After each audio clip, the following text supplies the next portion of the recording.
Today's question comes from Revelation chapter 1, verse 19. And the question is, what does it mean?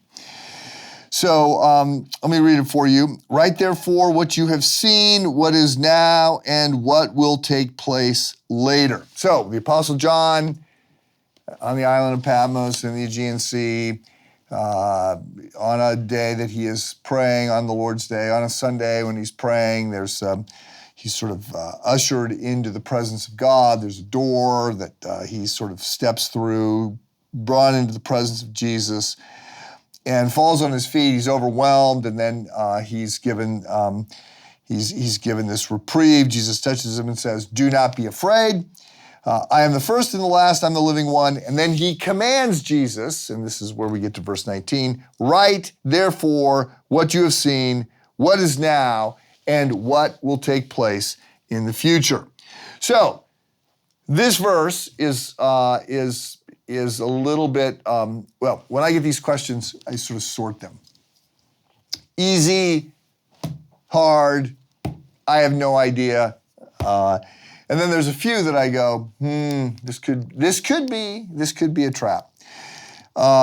And by the way, Jesus was a master. Whenever people tried to trap him, he was a master. He always saw through it, and he quickly asked questions of them and sets up these tests. Yeah, that's not me at all. So I don't know if this is a trap. It's a legitimate question.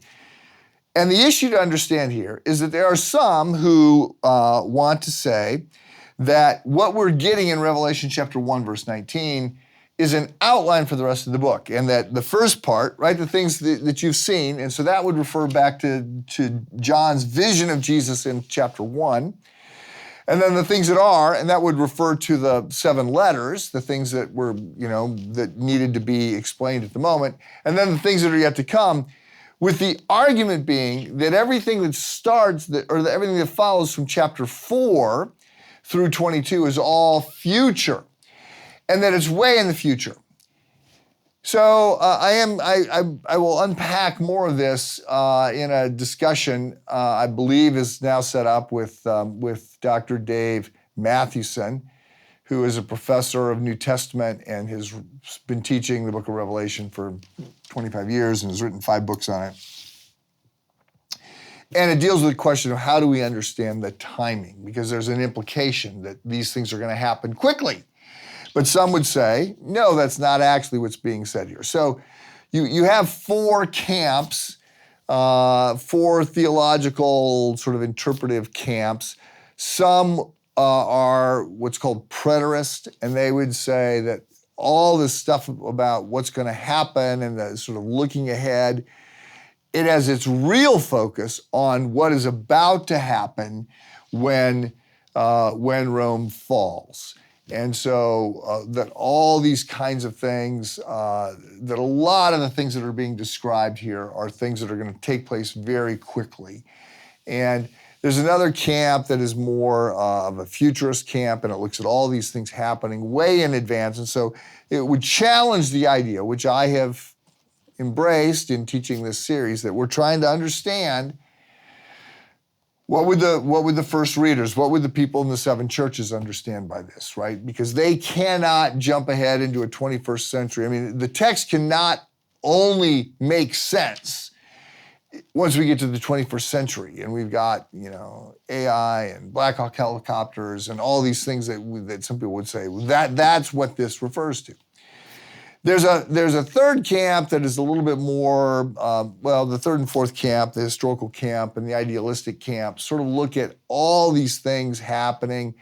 They're happening then, but they happen more after that. There's sort of patterns that emerge that we have to be alert to about the world and evil and powers and governments and all these things. So,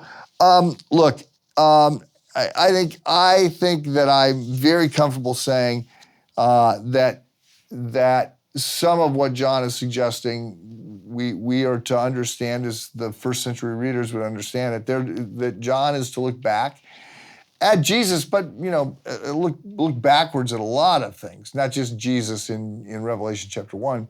And then needs to be aware of what's going on here, as we should be. We should be students of history. We should be students of the statements about Jesus reigning as he does in chapter 1. We should be alert to what's going on around us at the moment. And we should also be shaped by the promises of what is going to come. Now, how detailed we can get, and I'm not getting detailed. How detailed we can get on how the future is going to unfold, I am skeptical. But I'm not skeptical of the big picture, which is that Jesus wins and that his kingdom will come, right? I am skeptical of some who think we can be much more specific about how these things are going to unfold. So, what does Revelation chapter 1, verse 19 mean?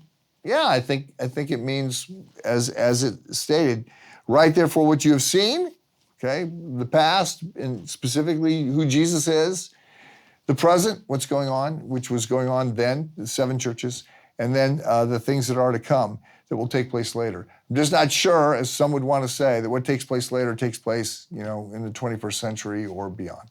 So I made some of you happy, and I think I probably made some of you mad. I'm sure I'll read about it in my email. But let's live today in light of the big promises that we ought to all be certain of, and that is that Jesus will come again and his kingdom will come. Have a good day.